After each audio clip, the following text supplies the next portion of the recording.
In today's video, I'm going to teach you how to write code in Notion. If you want to keep code snippets organized inside your notes, project docs, or technical pages, Notion makes that very simple with its built-in code block. This is especially useful when you want your code to stay clearly separated from regular text and display with the right formatting for the language you are using. To get started, open the Notion page where you want to add your code. On an empty line, type /code, then press enter. As soon as you do that, Notion will insert a code block onto the page. This block is designed specifically for code, so it gives you a cleaner space to work in than a normal text block would.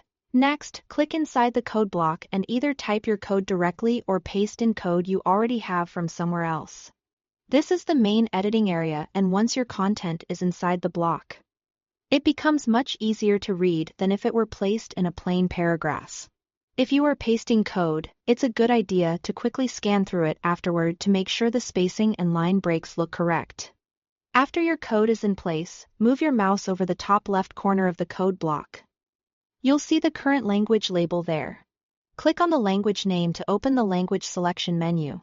This setting matters because it helps Notion format the code appropriately, making it more readable and easier to distinguish different parts of the syntax.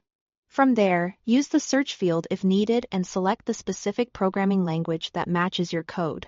For example, if your snippet is written in Python, JavaScript, HTML, or another language, choosing the correct one helps Notion display it in the most useful way. This is especially helpful when you are reviewing code later or sharing the page with teammates.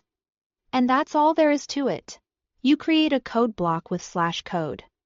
Enter or paste your code, then choose the correct language from the top left of the block. Once you get used to it, this becomes a fast and reliable way to document scripts, save examples, or keep reference code right inside Notion. Thanks for watching, and I'll see you in the next video.